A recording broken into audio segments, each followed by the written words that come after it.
Hey everyone, welcome back to Let's Play Fire Emblem, the Sacred Stones. This is my promotion party special, what I've been waiting for. Unfortunately I made a slight error last time. I wanted an extra gilding ring and not another hero's crest. So, as a result, we're going to use Garcia in this fight because I need a lot of guiding rings. I'll get into that a little bit. Anyway, so we're going to do some promoting, and I'm going to talk about why I'm making my choices. Rochelle and Natasha both need guiding rings, but I want to get them. I mean, Natasha's pretty close to 20. Rochelle, it's going to be a pain to grind her to 20 since she has to heal to get XP, but I'm going to do it, so we'll get there eventually. Ewan, you're first on the list, so here we go. Now, Ewan has two choices. He can be a druid, which, in addition to his dark magic, he can use anima magic and staves. As a summoner, he can pick up staves as well, and it gains the ability, the summon command. Okay, summoners are pretty bad. There's only two of them in the game. Ewan's one, the other is a guy named Noel that we haven't met yet. The thing is, Noel's a better summoner, but summons in general aren't that good. They basically summon weak little guys out on the field for you that can enter combat and whatnot, and it's just not that impressive. Druids, however, have better magic caps, and much like I was saying earlier, how sages get the ability to use light magic in addition to anima magic, but normally people just stick to anima magic, I'm mostly going to stick to dark magic with the druid because it's slightly less accurate than the anima magic, but I haven't been having any problems hitting, and it's more powerful than the anima magic in general. So, going with the druid is your best bet with Ewan. Both forms get staves. Summon is just very underwhelming in the normal game. However, having a more flexible caster is pretty much the name of the game here, and going for a druid really allows us to flex our magic muscle if we want to. So Ewan's going to explode and be reborn as a sleeve monster. That's what it looks like. So we're going to get some fat increases here. Hit point, speed, some defense. We can now use staves. We can now use anima magic. So let's get our buddy set up here, huh? I don't know if I have any staves that he can use. He can only use basic healing items. Let's pick up a staff for him then.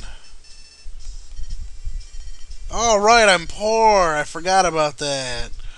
Right, I am poor. I am poor. Let me see here. Anything to sell? Although these things sell for like $4 grand a pop, I'm eventually going to be using them.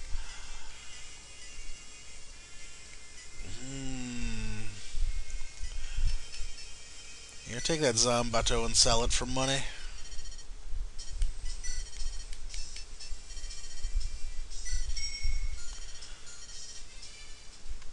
How much was the heal staff? Was it 900? Whatever. Not gonna make him heal. I have Rochelle and Natasha. Continuing on.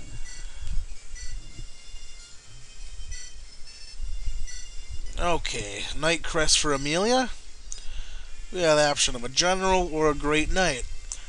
Well, Franz is already our Great Knight, and Great Knights are very flexible warriors. They have decent mobility and defense, as it says, and they can use swords, lances, and axes, so they aren't cut off from any weapons.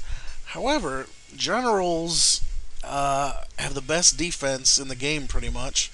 They can also use every type of weapon, and they pick up a skill called Great Shield, which randomly negates, I believe it's random, negates all damage coming their way, which is pretty ridiculous, really. So, General's the way to go. You have better defense. You don't gain any mobility like you do going to the Great Knight, but we're using this character as a tank anyway, so we don't need mobility.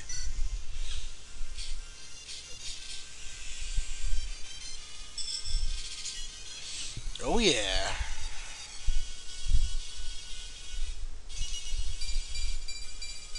Oh yeah, look at that. 3 hit points and 3 defense. We can now use swords and axes. Can abuse the triangle a little better now. Let's see what I have, something decent to give her. Unfortunately, since it's a new skill, she starts relatively low in their ability, so she can pretty much use like iron weapons at the moment, and that's not really something we want to get into right now until we start grinding levels in the tower again. Cormag, as I've decided I like him more than Tana. Two choices here, Wyvern Lord and a Wyvern Knight. Wyvern Lords have higher skill caps, and they can use swords in addition to lances.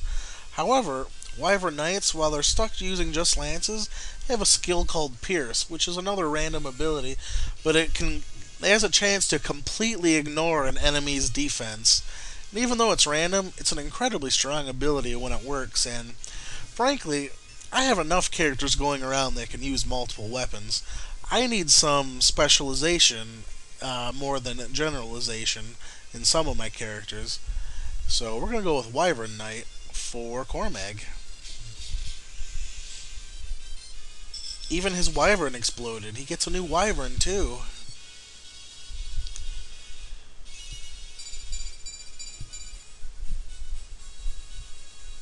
Some pretty nice gains there. All offensive though. Who's next? Namie. My lovely Namie. We have two choices here. A sniper. They are stuck using bows, and they get a skill called Sure Strike, which basically increases their accuracy, which she doesn't really miss that much to begin with. And they can also use ballistas. Rangers are mounted units. They have swords in addition to being able to use bows. And I gotta be honest, I haven't really decided what I want to make her yet. Pretty much everything I've read says to make her a ranger, because the snipers aren't that good. But I just talked about sometimes I want specialization as much as I want generalization in some characters. I already have several mounted units. I'm actually fighting, I'm having an argument with myself right now. Let's see, because I mean, Franz, I mean, I have so many guys that, but I mean, having someone that's close or far. But how often am I going to charge in with her? I have Franz for that, I have Cormag for that, Erica's eventually going to be doing that again. Ross is going to be doing that.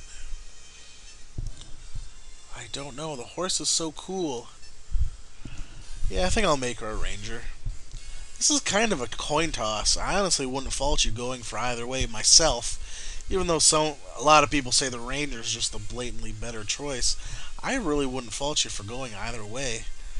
And even though I've already said ranger, I'm still arguing with myself.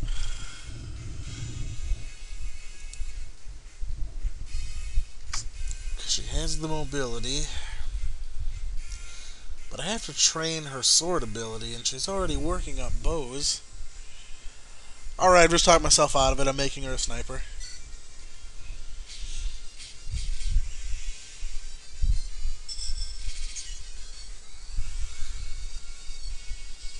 And somehow that increases her hair length. Wow, that's solid HP gain, good strength. That was a pretty nice gain.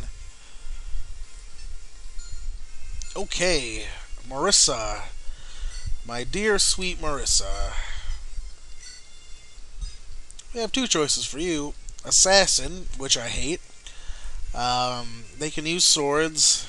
They have the silencer ability. Really not a fan of it. I don't like... Assassin is also the end of the thief line in this game as well. And we all know how I feel about anything relating to thieves in this series. Assassins aren't bad, but Swordmaster is just better. Marissa is arguably the best Swordmaster in the game. The best thing about going with Swordmaster is that, well, she still has access to all of her swords. she gains, it doesn't say it here, but she gains a natural 20% bonus to her crit rating to any attack. Any attack has an extra 20% chance to crit. That's just too outrageous to pass up.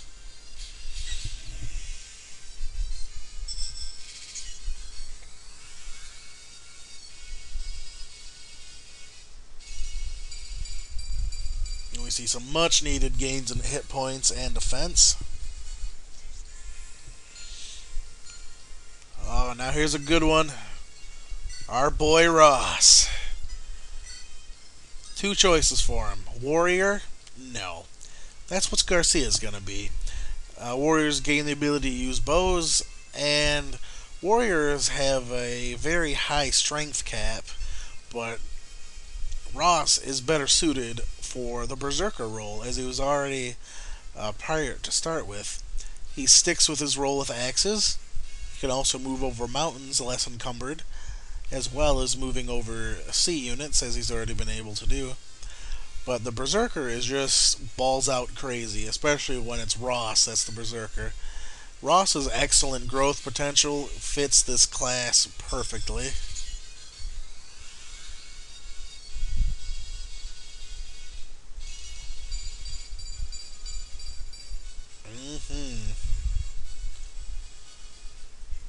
Berserkers have slightly less skill growth than warriors do, but Ross hits so bloody hard that it's pretty much going to make up for the fact.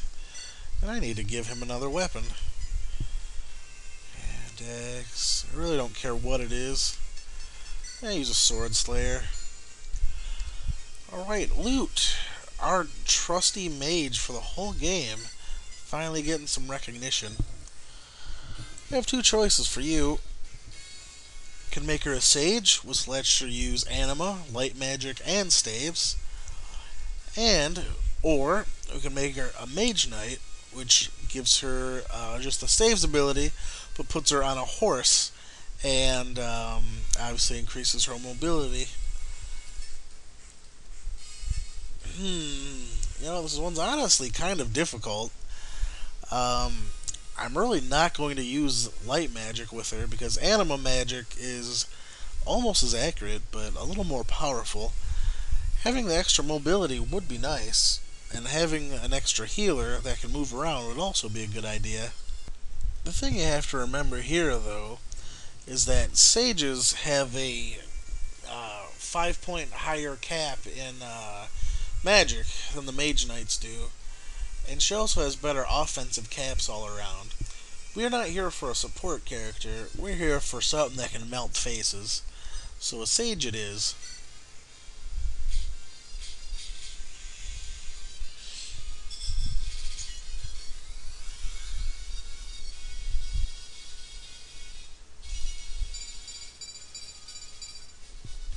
Oh, very nice. Basically a 50% jump in defense.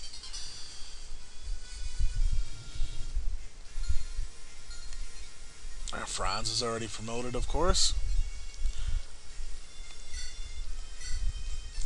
We will use Garcia now. I wasn't planning on it, but we will. Okay, we have two choices here. For Garcia, heroes can equip axes. They're generally a more defensive-minded fighter.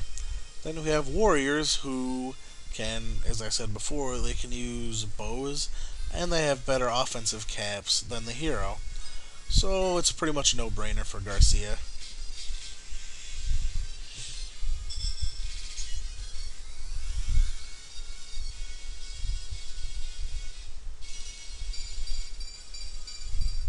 Some very nice gains there.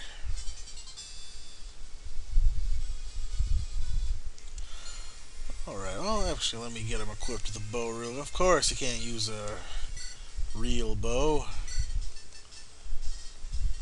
Right, I'm poor. I keep forgetting. Okay, I want to talk a little bit about the character I didn't get to promote because I bought another hero crest instead of a guiding ring. Archer, you have the choice of developing him into a sage or a bishop, and for the main story mode of the game here, which I'm going through, I generally go with a bishop. I mean, we already have a sage in loot, and Sayla is a perfectly acceptable backup sage. A bishop gains access to the Slayer ability, which is basically the best skill in the game against monsters. And since all the level grinding in this game is against monsters, you can see where I'm going with this. Loot makes an excellent bishop. Rochelle and Natasha, I'm not going to talk about quite yet because I have guiding rings for both of them. Well, I have guiding rings for one of them because I didn't get a second one because I somehow blanked out on it. But we'll get there probably in the video after next when I can actually grind Rochelle up to 20 and max out her stats before I use the ring.